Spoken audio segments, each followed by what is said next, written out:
The night the music stopped. The casino never truly slept, but that night it seemed to hold its breath. The chandeliers above the showroom glowed with a warm, golden confidence, casting soft reflections across polished tables and crystal glasses, while the low hum of anticipation moved through the crowd like an undercurrent. People had dressed carefully for this evening, men in tailored suits, women in elegant dresses, all of them believing they were about to witness something familiar and comforting. Dean Martin on stage meant laughter, effortless charm, and music that felt like an old friend sliding an arm around your shoulder. It was supposed to be easy, predictable, safe. No one in that room imagined the night would turn into a quiet test of character, dignity, and courage. Dean stood beneath the spotlight with the ease of a man who had done this 1,000 times, his voice smooth and relaxed, his posture loose but confident, as if the stage itself belonged to him. He wasn't trying to dominate the room, he never had to. He let the music do the work, let the melody carry stories of love, heartbreak, and humor across the audience. The orchestra followed him effortlessly, every note falling into place like it had been rehearsed in their sleep. The crowd leaned in, smiling, laughing softly, drinks forgotten for a moment as the world narrowed to the man with the microphone and the voice that made time slow down. But somewhere beyond the glow of the stage lights, beyond the applause and polite laughter, another presence moved through the casino with a very different energy. It arrived without warmth, without music, without permission. Chairs scraped faintly as heads turned. A subtle shift rippled across the room, the kind people feel before they understand why. Dean noticed it not because someone shouted, but because the room changed temperature. He stopped mid-phrase, letting the final note hang for just a second longer than usual, his eyes scanning the audience as murmurs replaced silence. A small group of men had entered from the side, their suits expensive but worn with a kind of careless authority, as if rules existed for everyone else. They didn't pause to look for staff, didn't lower their voices, didn't acknowledge the performance happening inches away from them. They moved forward with the confidence of men used to being obeyed, pushing past servers and guests alike, their presence cutting through the atmosphere like a blade through silk. Glass clinked sharply as a tray tilted, drinks spilling onto the carpet. The orchestra faltered, then stopped. The silence was not polite. It was tense, uncertain, charged. Dean rested the microphone back into its stand slowly, deliberately, not as a gesture of fear, but of control. He had spent a lifetime reading rooms, sensing when laughter was real and when it was forced, when applause meant joy and when it meant relief. This silence meant something else entirely. He knew the type of men who caused it. Everyone in Las Vegas did. Power like theirs didn't need to announce itself loudly. It thrived on discomfort, on the knowledge that people would look away rather than confront it. The man at the center of the group stepped forward, his expression set in a faint smirk that suggested he found the interruption amusing. He scanned the room with the slow, practiced gaze of someone measuring territory, then fixed his eyes on Dean with something between curiosity and challenge. A few people in the audience shifted in their seats, instinctively shrinking, hoping invisibility might protect them. An elderly couple near the front held hands tightly, confusion and unease written across their faces. "Well," the man finally said, his voice carrying easily in the quiet room, "don't let us stop the show." Dean studied him for a moment, his face calm, his body relaxed, though every instinct he had was awake and alert. He had grown up around men who used intimidation like a language, who believed volume and menace were substitutes for respect. He had learned early that fear, when acknowledged but not obeyed, lost much of its power. He stepped closer to the edge of the stage, his voice steady when he spoke. "Gentlemen," he said, not raising his tone, not offering warmth either, "there's a show in progress. If you're looking for seats, the staff will help you. Let's keep it quiet." A ripple of relief passed through part of the audience, quickly replaced by tension as the man laughed. It wasn't a joyful sound. It was sharp, dismissive, the kind of laugh that existed to remind others who held control. He gestured toward a table at the front, one already occupied. "That one," he said, "looks comfortable." The elderly man at the table began to stand, his movements hesitant, apologetic, as though he already believed he had done something wrong simply by being there. His wife's hand trembled in his. The moment stretched painfully, and something shifted in Dean's expression. The easy charm people expected from him vanished, replaced by something firmer, quieter, and unmistakably serious. "No," Dean said. The word wasn't loud, but it cut through the room more cleanly than a shout ever could. "They're staying right where they are." The silence deepened. Even the faint casino noises beyond the showroom seemed to recede. The man's smirk faded, his eyes narrowing as he took a step closer to the stage. The men behind him tensed, their posture changing subtly like predators sensing resistance. This was the moment where most people backed down, where caution overtook principle. Everyone watching felt it. Everyone wondered which way this would go. Dean didn't move. He stepped down from the stage instead, closing the distance until he stood between the men and the frightened couple, his body language unmistakably protective. He was not imposing by size, not threatening by appearance, but there was something in the way he stood that communicated a boundary. He had drawn a line, not with fists or threats, but with presence. "You're not touching them," he said quietly. For a long second, no one breathed. The man stared at him, searching for fear, for doubt, for any crack he could exploit. What he found instead was resolve. Not reckless bravado, not anger, but a calm refusal to yield. Dean's heart was pounding, but his face didn't betray it. Courage, he knew, was not the absence of fear. It was choosing not to let fear decide.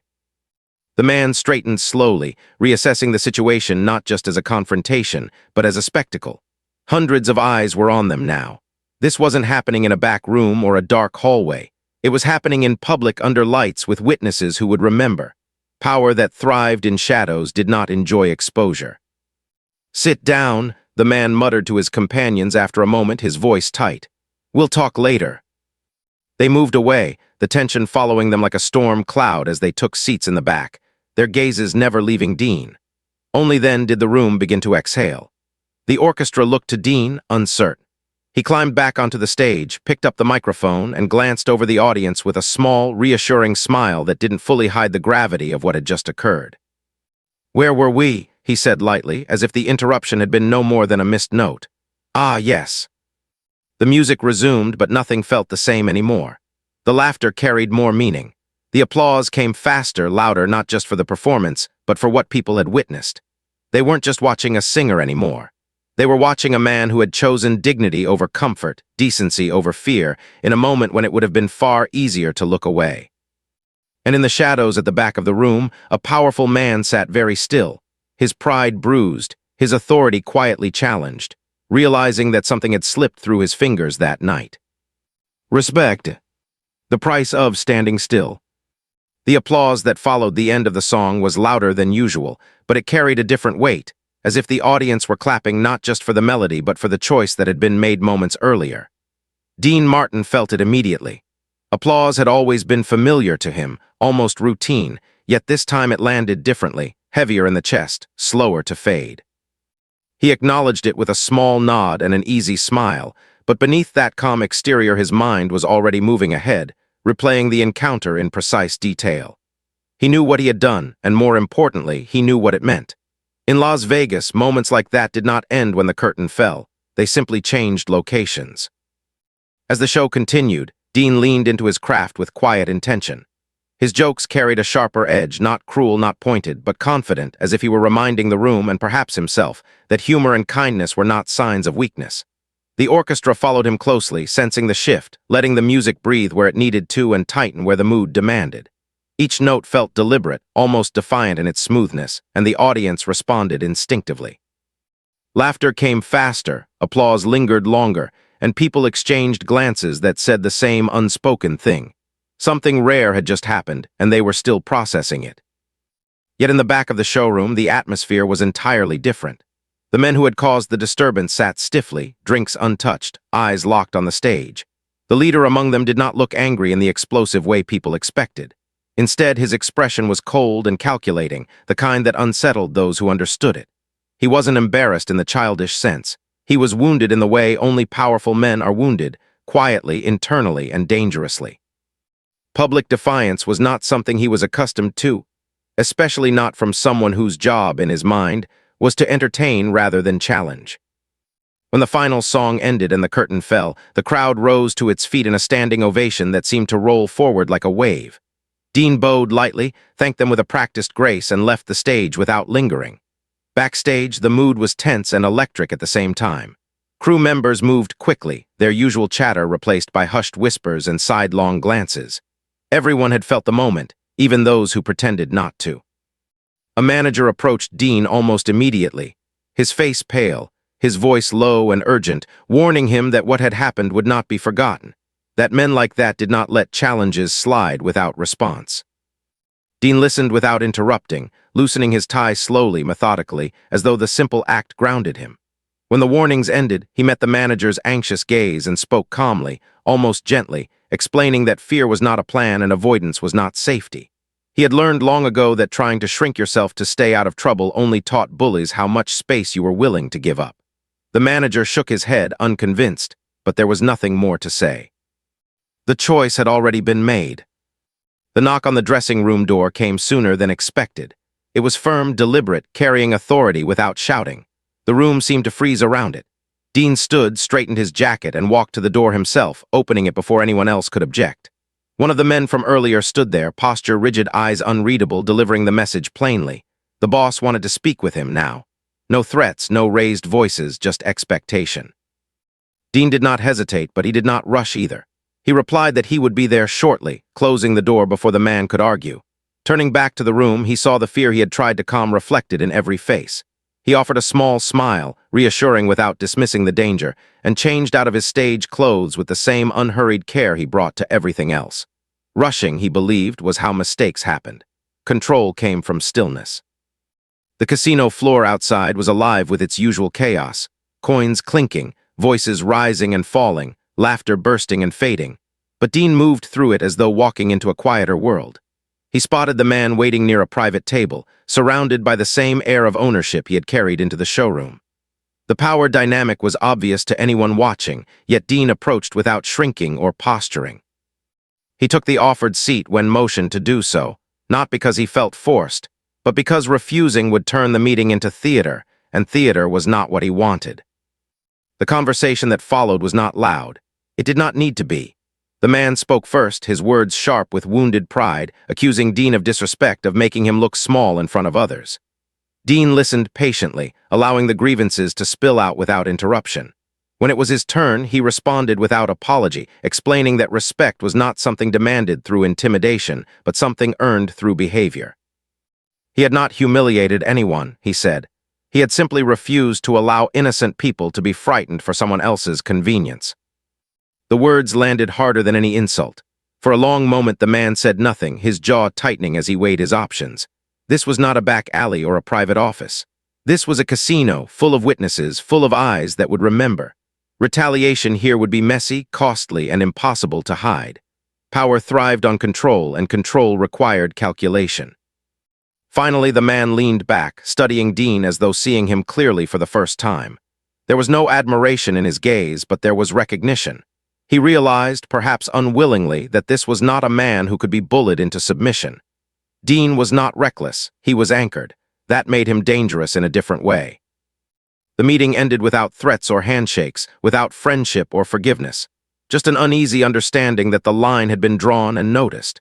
Dean left the table with his dignity intact, his heart still racing but his resolve unshaken. As he walked away, he felt the weight of what he had done settle into something solid rather than frightening. He had not won anything tangible that night, no money, no favor, no protection. What he had gained was quieter but far more powerful, the knowledge that he had not compromised himself when it mattered. Back in his room later, the city lights blinking through the window, Dean sat alone with a drink he barely touched, thinking about the elderly couple, about the crowd, about the man who had tried to bend the room to his will and failed. He understood then that courage was rarely rewarded immediately and often came with consequences still unseen. But he also knew something else, something his father had taught him long before fame ever entered his life. Once you give up your self-respect, you spend the rest of your days trying to buy it back. That night, as the casino returned to its endless rhythm, and the city carried on as if nothing extraordinary had happened, Dean Martin rested with the quiet certainty that some moments define you whether the world notices or not. And somewhere in the same city, a powerful man lay awake too, replaying the same scene from a very different angle, realizing that for the first time in a long while, someone had looked him in the eye and refused to move. The balance had shifted, subtly but permanently. When power begins to crack. The days that followed the confrontation did not arrive with sirens or headlines, yet Dean Martin felt their weight in every quiet pause and sideways glance. Las Vegas had a way of remembering things without ever admitting it remembered. Dealers lingered a second longer when he passed. Waiters lowered their voices. Other performers greeted him with a respect that felt different from admiration, heavier and more careful, as though they were acknowledging not his fame but his refusal to bend. Nothing had happened, and yet everything had. The city had absorbed the moment and filed it away, the way it always did when something disrupted the unspoken rules. Dean kept working because that was what he knew how to do best. Each night he walked onto the stage with the same relaxed smile, the same effortless rhythm, but behind it lived a sharpened awareness. He understood now that standing still had a price.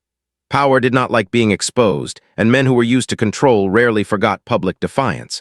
Still, he did not alter his tone or soften his presence. If anything, his performances carried more intention, his humor warmer, his voice steadier, as though he were anchoring himself in the very qualities that had put him in that position to begin with. Across the city, in private rooms and closed offices, the man who had been challenged was wrestling with something unfamiliar. He was not angry in the way people expected anger to look. Rage was easy, it burned hot and brief. This was something colder, a slow erosion of certainty. He replayed the night in his mind, not just the refusal, but the audience, the silence, the way his authority had hesitated under the weight of witnesses. He had built his reputation on fear, on the certainty that people would step aside. What unsettled him most was not that Dean Martin had said no, but that he had done so without hatred, without insults, without losing control. It forced a question he did not like asking himself. What kind of power depended entirely on others being afraid? Word travels fast in places where silence is currency. Within days, whispers reached people who mattered, the kind who did not enjoy unnecessary attention. Questions were asked quietly, not about Dean, but about judgment, about discipline, about whether the incident suggested a growing recklessness. The man felt the shift before it was ever spoken aloud. Influence does not disappear overnight. It thins first, like ice warming under the sun. Phone calls shortened. Invitations stopped coming. Meetings that once felt routine carried an edge of evaluation. He began to understand that public humiliation was not just personal, it was political. Dean, meanwhile, noticed something else entirely. The elderly couple he had protected returned to his show, sitting in the same place, their posture still a little cautious but their smiles more relaxed. He caught their eyes during a song and nodded gently, a quiet acknowledgement that needed no words. Moments like that grounded him. They reminded him why he had stepped forward in the first place. Fame had never been the point. Music had never been just performance. It was connection, responsibility, and sometimes, if you were unlucky, a test. One afternoon, as Dean prepared for another evening show, a familiar anxiety rippled through his circle. A message arrived, indirect but clear enough. The man wanted to meet again.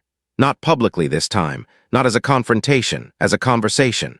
The suggestion alone stirred unease, but Dean felt something else beneath it, a sense that the tone had shifted. Power rarely asked twice unless it needed something. They met away from the spotlight, in a place designed for quiet exchanges and private decisions. The man looked different now, not smaller but more human, the sharp edge of certainty dulled by recent scrutiny. He spoke carefully, choosing words the way one chooses steps on unstable ground. There was no apology in the traditional sense, but there was acknowledgement, and in his world that mattered. He spoke of misunderstandings, of business pressures, of respect needing to go both ways. Dean listened without triumph, without smugness. He understood that humiliation breeds resentment, not change. When Dean spoke, he did not demand anything. He did not threaten or posture. He spoke instead about lines that should not be crossed, about the responsibility that came with power, about how fear could control a room but never earn loyalty. His words were measured, grounded not in morality speeches but in lived experience. He did not paint himself as a hero. He framed the night as a choice anyone could have made and too few ever did. Something in the man shifted then, not dramatically but perceptibly. He did not agree with everything Dean said, but he could not dismiss it either. He was accustomed to dominance, not dialogue. This was unfamiliar territory, and that unsettled him more than confrontation ever had. The meeting ended without ceremony, but with a quiet understanding that the incident would not be repeated. Not because of fear, but because the cost had become clear. In the weeks that followed, the consequences became more visible. The man's influence continued to wane, not through punishment, but through distance. Those who once orbited him found reasons to step back, to align themselves elsewhere. Power, Dean realized, was not just about force, it was about perception. Once the image cracked, the structure weakened. No one announced it, no one celebrated it, it simply happened. Dean returned to his routines, grateful for their simplicity. Each performance felt like a reaffirmation, not just of talent, but of choice. He had not set out to dismantle anyone. He had simply refused to be complicit in cruelty. That refusal, he understood now, carried ripples far beyond a single night. One evening, after a particularly warm show, Dean stood alone for a moment at the edge of the stage, looking out at the empty seats. He thought about how easily he could have stayed silent, how invisible that choice would have been, how safe. He also thought about how heavy silence can become when it follows you home. Courage, he realized, did not always roar. Sometimes it stood quietly unmoving until the world adjusted around it. Somewhere else in the city, a man sat with the fading echo of authority, learning that fear could command obedience but never respect, and that once people see you hesitate, they never quite forget it. The night Dean Martin refused to move had not destroyed him, but it had exposed something he could not unsee. The balance had shifted again, deeper this time, not with noise or spectacle, but with the slow, irreversible weight of consequence. The quiet kneel. Time did what it always does in Las Vegas. It softened the noise without erasing the memory. Weeks passed, then months, and the city returned to its familiar rhythm of bright lights and selective amnesia, yet beneath that rhythm something fundamental had shifted. Dean Martin felt it not in applause or ticket sales, but in the way people behaved when they thought no one important was watching. Staff members stood a little straighter. Performers treated one another with a touch more care. Even the air backstage felt different, less burdened by the quiet assumption that power always moved in one direction. No one announced this change. It arrived the way real change often does, uninvited, gradual, and undeniable. The man who had once entered the showroom with entitlement now moved through the city with calculation. His name still carried weight, but it no longer landed the way it used to.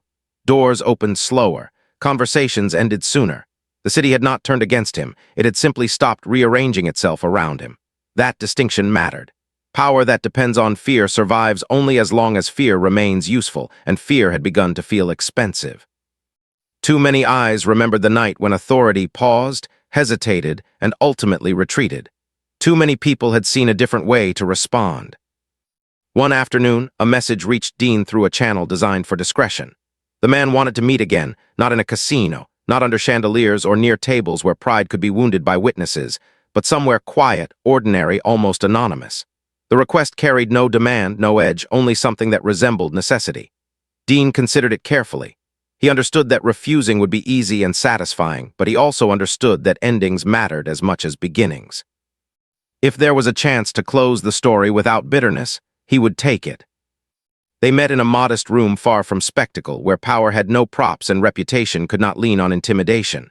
The man arrived alone. That detail mattered more than words ever could. He did not sit immediately. He stood for a moment, looking older than Dean remembered, the lines on his face deeper, his confidence less performative.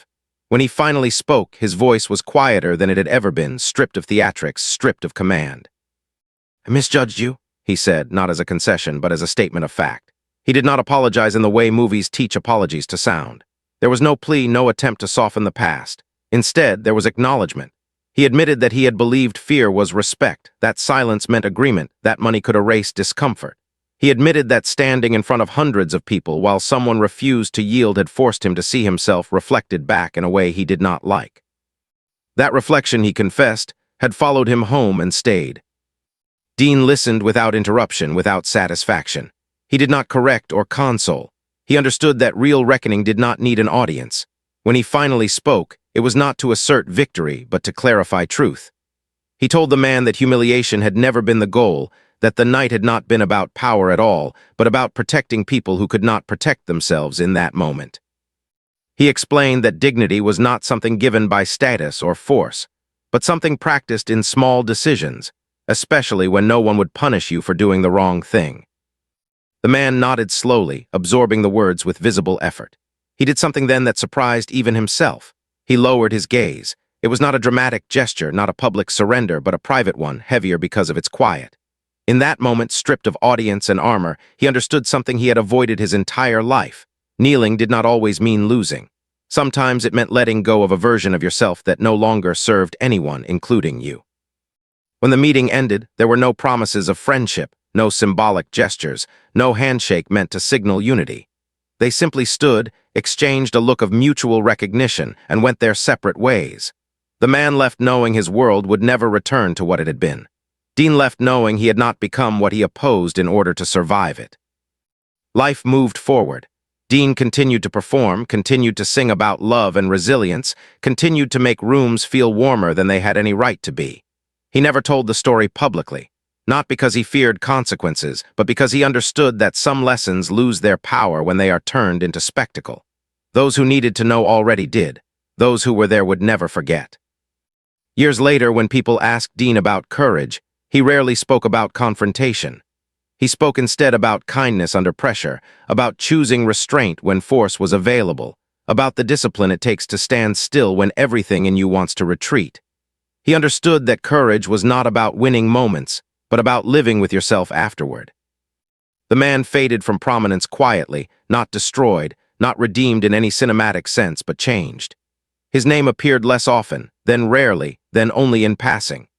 Those who remembered him remembered the lesson more than the man. That authority built on fear eventually collapses under the weight of its own emptiness, and that the strongest response to intimidation is not aggression, but refusal. In the end, the night that began as a humiliation became something else entirely. It became a reminder that power kneels not when it is attacked, but when it is exposed to integrity it cannot bend. Dean Martin did not raise his voice. He did not threaten. He did not strike back. He simply stood where he was, and by doing so, changed the shape of the room, the city, and the people watching. That is why the story endured. Not because a mob boss was challenged, but because dignity was defended without compromise. That is the kind of strength that outlives noise, outlasts fear, and leaves a mark no intimidation ever could. What remains when the lights go out? The story did not end when the meeting stopped or when the city quietly moved on, because stories like this never truly end. They settle instead, embedding themselves into memory, resurfacing years later in moments when people need reminding of who they are supposed to be. Dean Martin felt that truth most clearly not on stage, but afterward when the lights dimmed and the applause dissolved into echoes. Fame had taught him many things, but the most enduring lesson was that character revealed itself most honestly when there was nothing left to gain. As time passed, the incident transformed from whispered legend into something quieter and more powerful. Younger performers, men and women just beginning to understand how easily success could compromise them, sought Dean out not for advice about music but about life. They asked how he had known what to do, how he had stayed calm when everyone else felt paralyzed, how he had resisted the instinct to protect himself first. Dean never dramatized his answer. He spoke about upbringing, about watching his father work long hours for little recognition, about learning early that self-respect was not negotiable. He explained that standing up for others was rarely heroic in the moment and often uncomfortable, but that discomfort faded faster than regret ever could. The casino itself carried subtle reminders of that night. Staff members told the story to new hires in fragments, not as gossip but as instruction. It became a quiet standard, a line no one wrote down but many followed. Guests noticed it too, though they could not always explain why the room felt different, safer, more human. This was not the result of policy or enforcement, but of example. When one person refuses to accept cruelty as normal, it becomes harder for others to pretend it is. Dean's performances deepened in ways critics struggled to articulate. His voice, already rich, seemed to carry an added gravity, as though each song held the knowledge of lived experience rather than practiced emotion. When he sang about love, it sounded earned. When he sang about loss, it resonated with restraint rather than indulgence. Audiences responded instinctively, sensing authenticity even if they never knew its source. They left his shows feeling steadier than when they arrived, as though reminded of something essential they had almost forgotten. The man whose authority had once filled rooms eventually became a footnote, then a memory, then a name only mentioned by those who had lived through that era. His downfall was not dramatic. There were no public reckonings, no headlines announcing collapse. Instead, relevance slipped away from him piece by piece until fear no longer preceded his arrival and silence no longer followed his departure. In the end, what remained of him was not power but a cautionary tale, one that did not need retelling because it revealed itself naturally whenever someone mistook intimidation for respect.